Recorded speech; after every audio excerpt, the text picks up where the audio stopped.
আমাদের সিকিমে 3টে রাত অতিক্রান্ত, শুরু হয়ে গেল আমাদের 4 নম্বর দিন।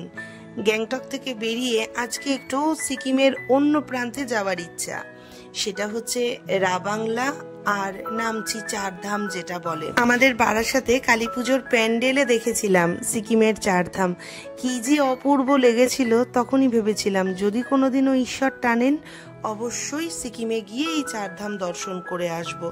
আর দেখো ঈশ্বরের কৃপায় সেইটুক কিন্তু সফল হয়েছে।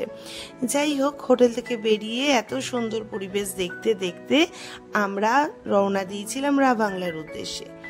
আমাদের রাস্তায় অনেকটা আমরা দাঁড়িয়ে দাঁড়িয়ে গেছি, তবে সেই সমস্ত কিছু ভিডিওর মধ্যে দিচ্ছি না, শুধু প্রকৃতিটাকে তুলে ধরলাম, যেটা মন দিয়ে দেখছিলাম। এইটুকু তুলে রাখলাম এই কারণে, পরে যাতে আবার দেখতে পারি। রাবাংলায় পৌঁছানোর পরে এখানে এই প্রেয়ার হুইলগুলো সবাই হাত দিয়ে দিয়ে ঘোরাচ্ছিল। এগুলো সিনেমায় দেখেছিলাম, কখনো চোখের সামনে থেকে দেখিনি। আর হ্যাঁ, দেখেছিলাম হচ্ছে একটা গিফট আমাকে একজন করেছিল সেখানে, কিন্তু নিজের হাতে এইভাবে ঘোরাবো সেটা কিন্তু আমি ভাবতেও পারিনি। ঈশ্বর না চাইলে তো কিছুই হয় না, তো তার কৃপাতে এইটুকখানি মুহূর্ত আমার চোখের সামনে ধরা। প্রশাসনিক লোক হওয়ার কারণে কিছুটা টিকিটে কনসেশন পাওয়া গিয়েছিল, ভালোই লাগলো। তারপরে এখান থেকে আমরা একে একে ভিতরটা যখন ঢুকলাম, মনে হচ্ছে স্বর্গের মধ্যে প্রবেশ করলাম। এত সুন্দর সাজানো গুছানো একটা পাহাড়ের সমান বুদ্ধদেবের মূর্তি দেখতে পেলাম, কি যে ভালো লাগছিল। আমি দূর থেকে এটাকে কত সময় ধরে যে দেখছিলাম, আর এই যে সিঁড়িটা ভেঙে যাব সেটাও কিন্তু ভাবছিলাম পারবো কি পারবো না।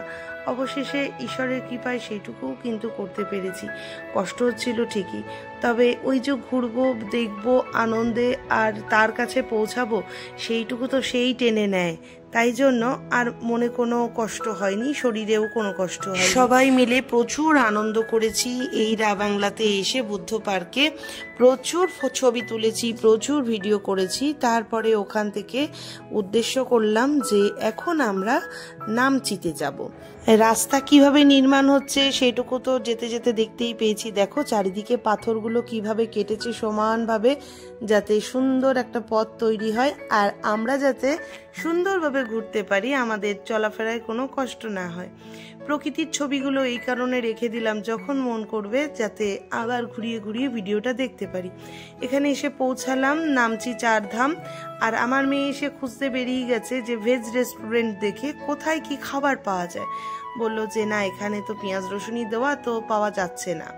বাইরে এইটা কিন্তু হয়, পেঁয়াজ রসুনটাকে নিরামিষই ধরে।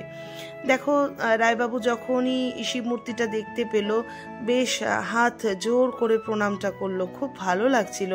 অত বড় একটা শিব মূর্তি পাহাড়ের উপরে বসানো।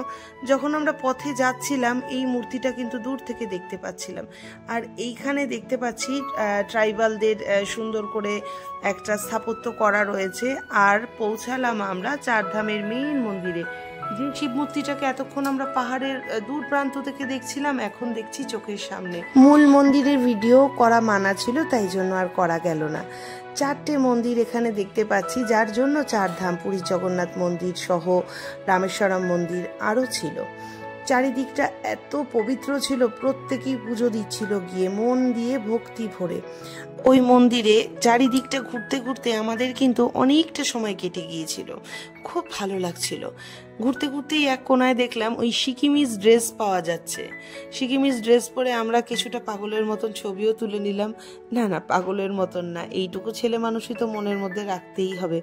তারপরে ওখান থেকে আমরা বেরিয়ে আসছি পেলিং যাব সেই উদ্দেশ্যে। পথে যেতে যেতে একটা জায়গায় একটু রেস্ট করা হয়েছিল। দেখো এই জায়গাটা কি সুন্দর, আমার ছেলে মেয়ে মন দিয়ে গল্প করছিল আর কফি খাচ্ছিল। সেই মুহূর্তটা আমি একটু ধরে রাখলাম আর তোমাদের সাথেও শেয়ার করলাম। চলো দেখা হচ্ছে আগামীকাল আমাদের পেলিংয়ের সফর।